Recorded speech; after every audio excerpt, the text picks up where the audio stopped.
$2,000 relief or rumor? Tonight we separate hype from law. Maya centers seniors and struggling families. Leo brings forensic receipts and practical fixes.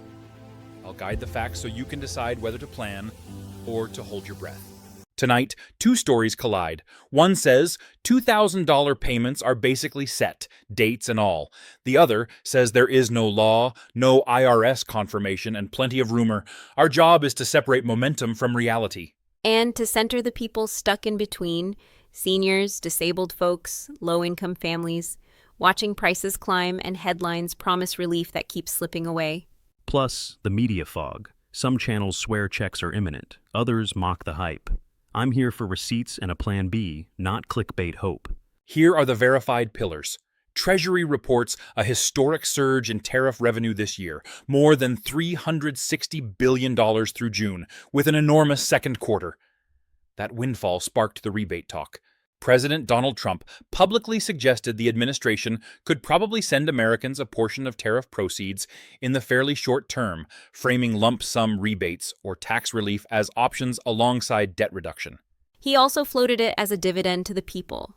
That language matters. Dividends imply ownership over revenues that, in practice, have been pushed onto shoppers through higher prices at the register. On the Hill, Senator Josh Hawley pitched the American Worker Rebate Act, $600 per adult, $600 per dependent, up to $2,400 for a family of four. Representative Ro Khanna pushed $2,000 under $100,000 income. Operationally, reporting outlined an IRS playbook like prior impact payments, automatic deposits using 2024 returns and benefit records, interagency routing for Social Security, SSI, SSDI, and VA recipients. One timeline making the rounds mapped deposits between mid-November and late November, with mailed checks by end of month and EIP cards into early December. Guidance urged filing returns, verifying IRS accounts, and USPS forwarding.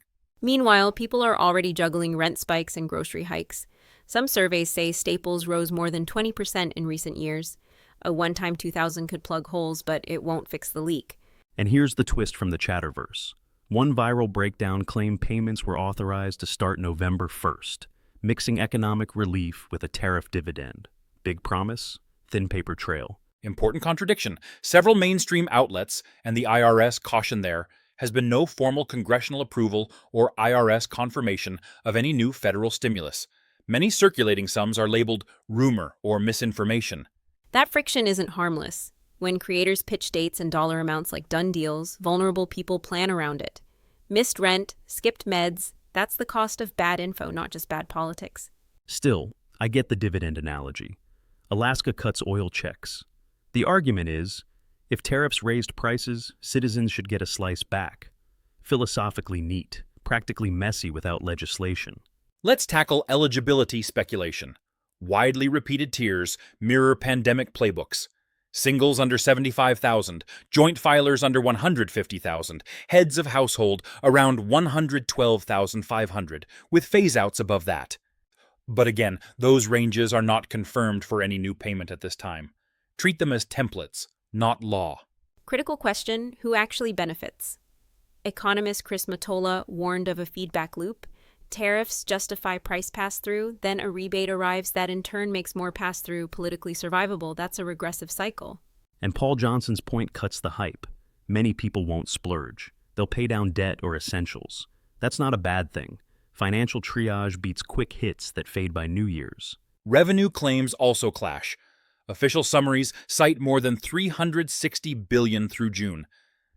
A televised segment waved around roughly $215 billion so far this year. Same story, different baselines and time windows.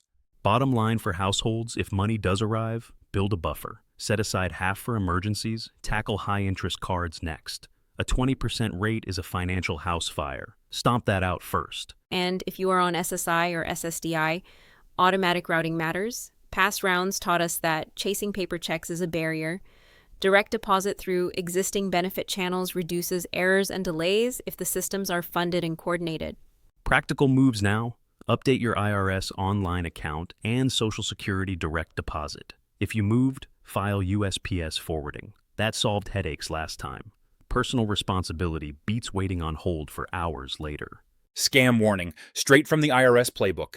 There is no application form or fee to receive a federal payment. Ignore texts, emails, or calls fishing for bank info or codes. Use irs.gov only and official tools when they reopen. Scammers prey on urgency. The more creators shout, "Act now to claim," the more elders lose savings. That harm is structural too.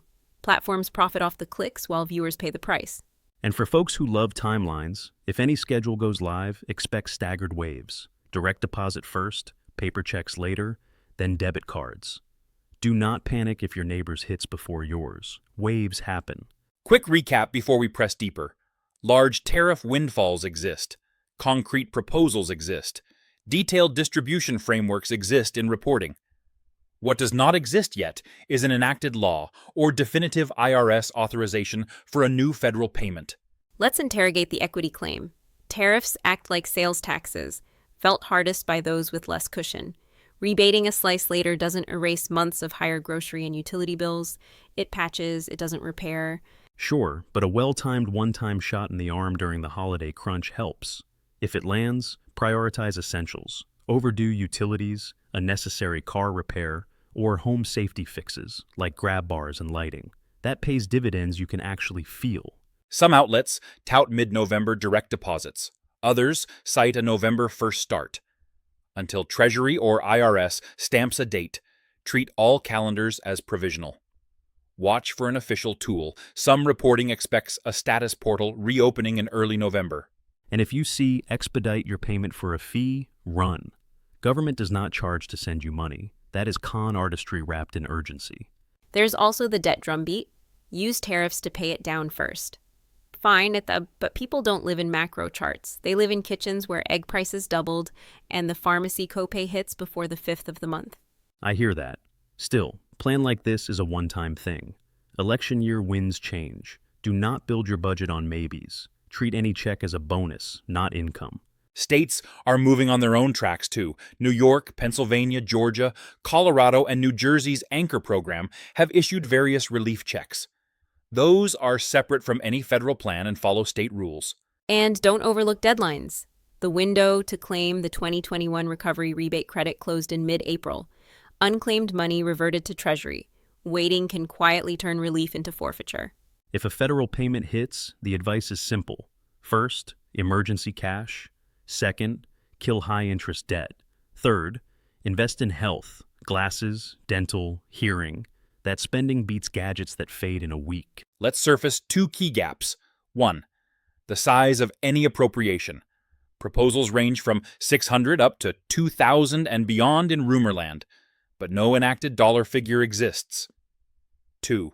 The funding split between tariffs and general relief is speculative. Some analysts pegged a national outlay around $140 billion if everyone got $2,000. That assumes smooth eligibility and no phase-outs. Real life never runs that clean. And as I argued earlier, if retailers already passed tariffs to consumers, then calling rebates a dividend papers over who fronted the cash, working families. Without structural price relief, checks chase the problem, they don't solve it. Media note. Some creators use the shutdown drama and tossed in phone numbers and pitches. If the segment pivots to selling you something, adjust your trust level accordingly. Especially when they urge viewers to comment, "I support $2,000 checks," as if virality equals lawmaking. Engagement is not governance. One more nuance. Automatic delivery to benefit recipients is widely expected if a bill passes, but names and dates of the waves are not official. SSA and IRS coordination is likely. Confirmation must come from those agencies. If you are not on benefits and did not file taxes last year, you may need to file to get in the stream. That was the catch last time. Avoid that scramble by filing early if you can.